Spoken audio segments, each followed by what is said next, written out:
Seperti yang saya janjikan, pada kali ini saya akan bawa anda bersama-sama saya untuk ke Hulu Langat melawati kawasan yang terjejas akibat banjir besar.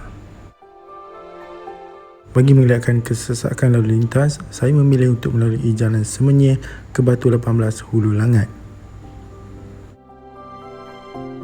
Jalan ini akan membawa kita melalui sebuah empangan air, iaitu empangan Semenyih. Sebelum kita melihat sebuah kemusnahan, apa kata kita lihat dulu sebuah keindahan.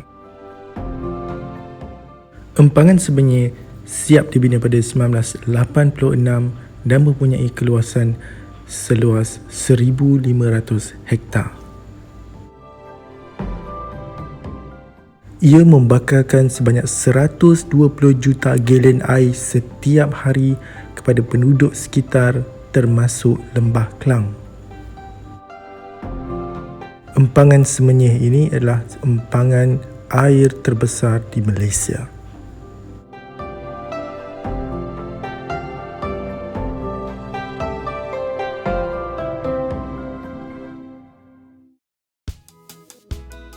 Setelah itu saya meneruskan perjalanan ke Batu 18 Hulu Langat. Walau bagaimanapun jalan tersebut ditutup akibat terputus akibat hakisan banjir dan diminta untuk menggunakan jalan Batu 14. Apabila saya melalui kampung Sungai Tekali, saya dapati banyak kawasan tanah runtuh di sepanjang jalan. Walau bagaimanapun kebanyakannya telah dialihkan oleh pihak bertanggungjawab. Ini adalah Pekan Batu 14 yang mana dilihat di sepanjang jalan ini kerosakan akibat banjir telah bermula. Jadi sepanjang daripada Batu 14 ini hingga Batu 18 nanti anda akan lihat banyak kerosakan harta benda, terutamanya dari pekedai-pekedai di Pekan Batu 14 ini di sepanjang jalan.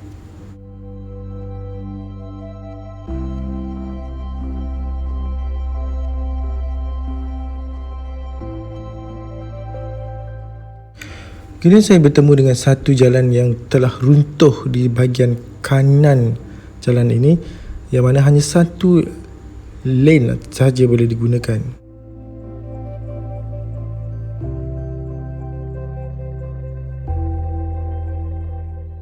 Melihat daripada kerosakan harta benda di sepanjang jalan, saya rasa ini adalah banjir yang berskala besar yang mengakibatkan kerugian berjuta-juta ringgit.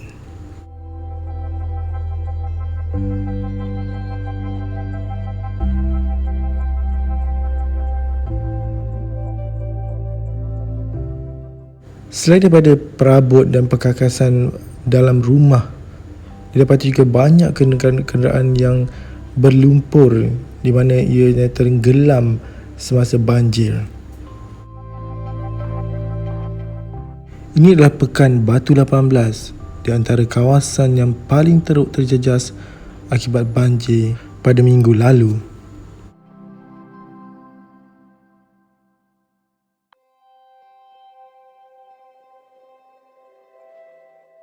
Saya ke arah Pangsun dahulu dan kemudian saya patah balik dan pergi ke Jalan Sungai Lui.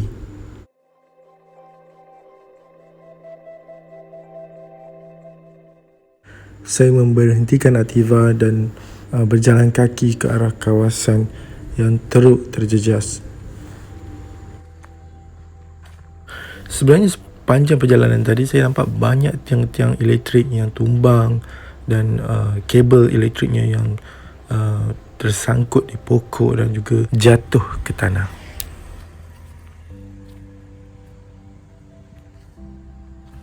Ini pula adalah jambatan yang telah runtuh akibat air sungai yang deras yang meruntuhkan struktur jambatan ini. Di sinilah tapak kediaman Makcik Rodia yang kehilangan keseluruhan struktur rumahnya kecuali tangga depannya.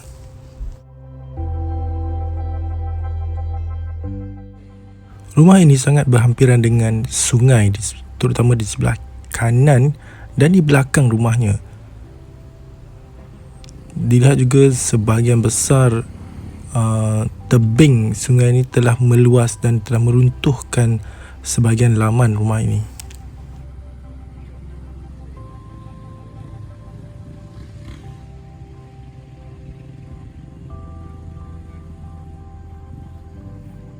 Kalau kita lihat daripada pokok yang condong di sebelah kanan rumah ini, ia membuktikan bahawa air yang sangat deras telah menyapu bersih rumah ini.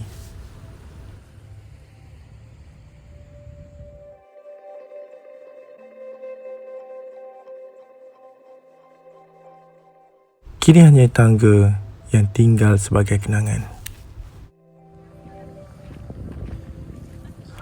Berhampiran dengan rumah tersebut terdapat sebuah pusat pengagihan bantuan banjir.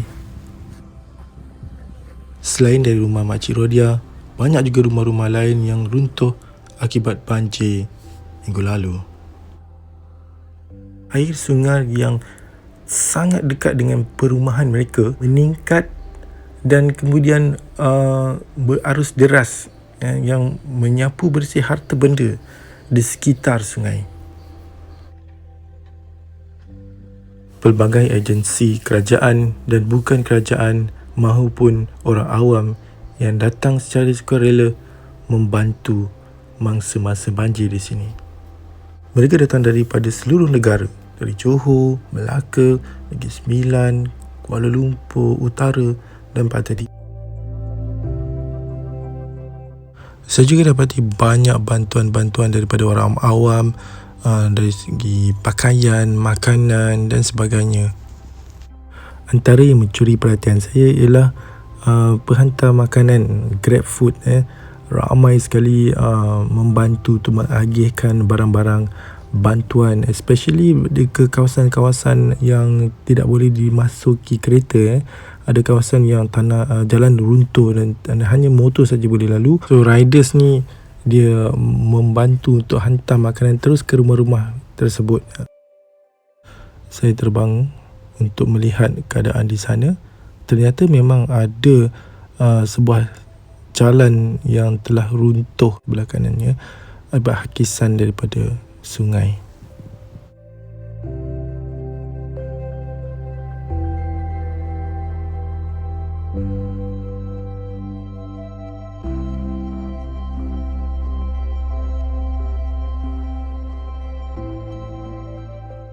Saya teruskan penerbangan untuk melihat kawasan-kawasan lain yang terjejas dengan banjir ini. Daripada udara kita lihat bahawa kawasan Hulu Langat ini dikelilingi oleh gunung ganang. Salah satu gunungnya adalah Gunung Nuang yang anda tahu. Dan kemudian di tengah-tengahnya terletak sungai yang sangat hampir dengan jalan raya dan juga penempatan perumahan orang-orang kampung di sini. Dan sungainya tidaklah kecil. Apabila hujan sangat lebat, air akan turun dari lereng-lereng bukit ni dan terus masuk ke dalam sungai. Dan apabila isi padu air itu telah terlalu tinggi, ia melimpah dan menjadi banjir. Dari udara, kita dapat lihat kebanyakan rumah-rumah sedang dalam proses pembersihan, sama ada penghuni rumah tersebut ataupun sukarelawan-sukarelawan yang membantu mereka.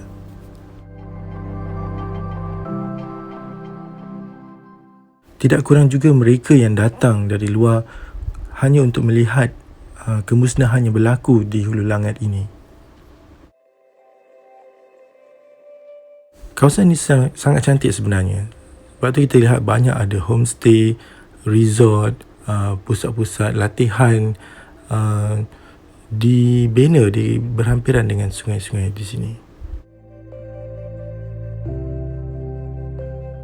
Kali terakhir saya datang ke sini ialah pada lebih kurang 2019, semasa saya jadi pemandu Grab, hantar seorang ke sini, dan juga satu trail run yang diadakan berhampiran dengan IKBN.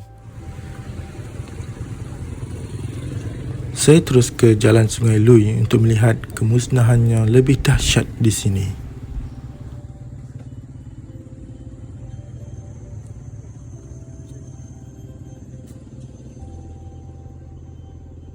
Terdapat lebih kurang 10 kenderaan di sini yang bergelimpangan dan rosak teruk.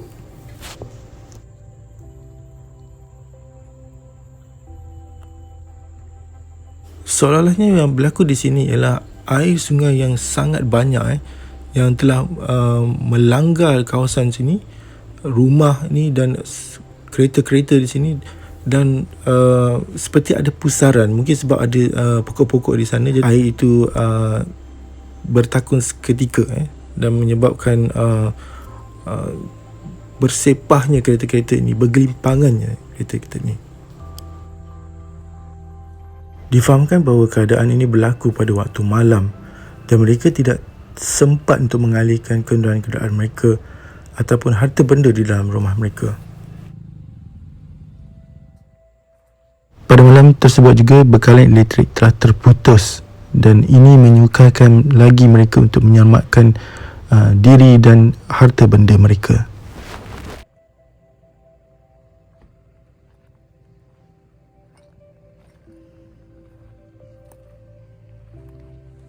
Dalam perjalanan kembali ke Batu 18 tadi, saya singgah sebentar di sebuah kedai makan yang agak popular di sini yang teruk musnah akibat banjir dan air sungai di sini.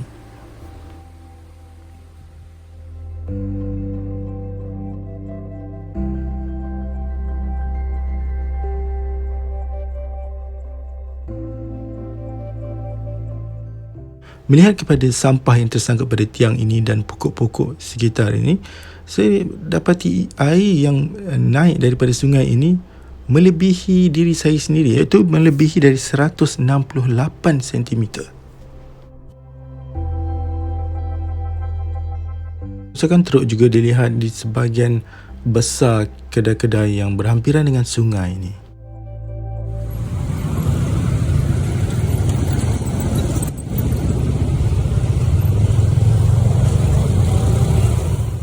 Berdasarkan kerosakan yang dialami oleh mangsa-mangsa banjir di sini, saya rasakan mereka masih perlukan bantuan dari pelbagai aspek, dari segi kewangan, dari segi kesihatan dan pembinaan rumah baru mereka.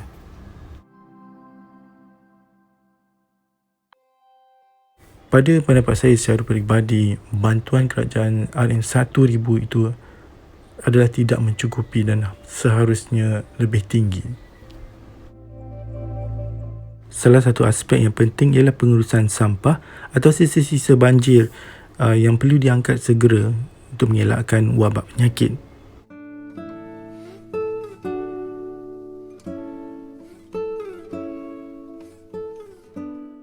Dalam perjalanan pulang, saya masih lagi terbayang-bayangkan kemusnahan yang berlaku di Hulu Langat tadi. Saya tak pernah lihat kemusnahan tsunami secara fizikal, hanya di YouTube saja. Tetapi apa yang saya lihat sebentar tadi adalah hampir sama dengan apa yang berlaku pasca tsunami, di mana air yang kita minum, yang boleh mampu menghilangkan dahaga, mencuci pakaian, memberi kesihatan dan pelbagai kegunaan, membina bangunan dan pelbagai kegunaan positifnya berubah menjadi sesuatu yang merosakkan, menghakis, membunuh, melemaskan dan pelbagai lagi. Itulah hebatnya ciptaan Allah ni, air. Ia taat kepada perintah Allah untuk menjadi apa sahaja yang telah diperintahkan kepadanya. Banyak hikmah yang boleh dipelajari dari peristiwa banjir ini. Kepada mereka yang gemar melakukan aktiviti luar seperti camping, hiking dan sebagainya, bekallah kepada persekitaran anda dan lihat ramalan kaji cuaca supaya anda lebih bersedia.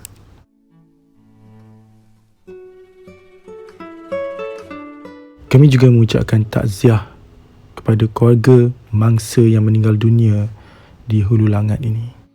Semoga mereka terus tabah menghadapi dugaan dan ujian yang berat ni.